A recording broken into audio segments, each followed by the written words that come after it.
With hype in full swing around Light No Fire after the Game Awards, there is a ton of discussion to be had about the potential of this game, and coming from somebody who has been covering No Man's Sky for 10 years now, in this video we get to have a discussion on why Light No Fire may just be better than No Man's Sky. All of that and more right here in the LZ.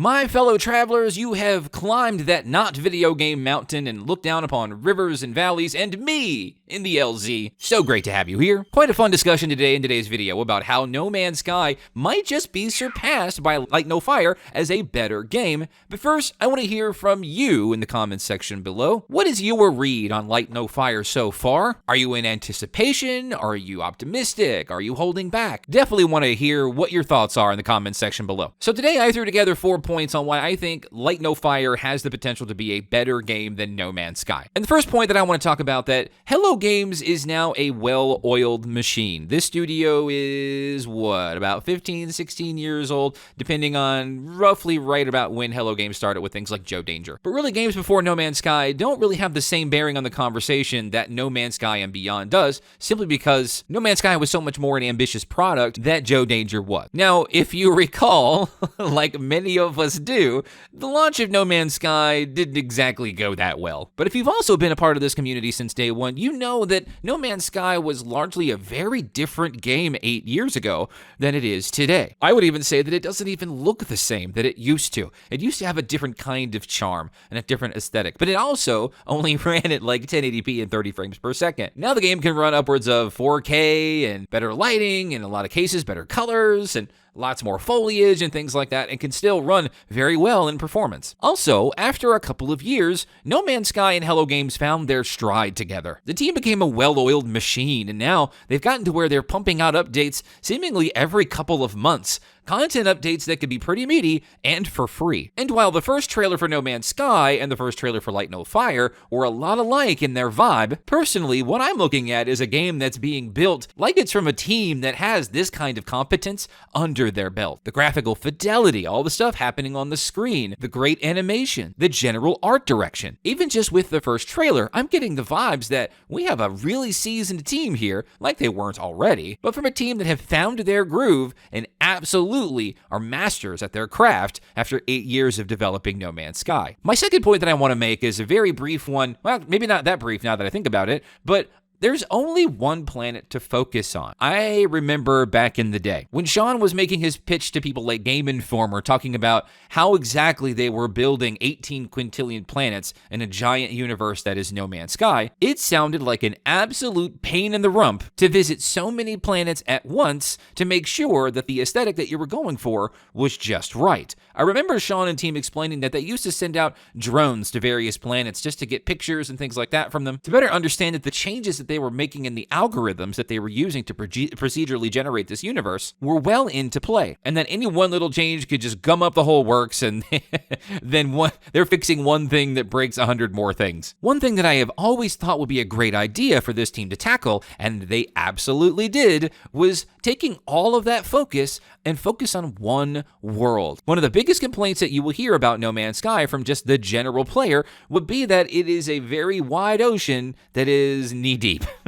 And that comes from landing on so many planets, but once you've landed, what you see on just the initial landing is really what you get. Each and every planet is the same biome with no variation. It is what it is. All of that algorithmic power going into the creation of a world-sized world, while it lacks complete diversity, and everything that you've seen in the first 30 seconds is likely what you're going to see for the entire time. Having one world to focus on gives them the power of not having to micromanage millions of other worlds at a time and really craft the experience of one world very carefully and very thoroughly. This means that the team can pinpoint their focus and hyper-focus on one specific detail, and that is the details of one specific world. Of course, there isn't going to be any lack of what do you do in Light No Fire, the same question that was asked for years after the launch of No Man's Sky, which brings me to my third point, is that its endless potential on a smaller scale. We've already spoke about exploration and biomes, right? It was one of the bigger draws of No Man's Sky was the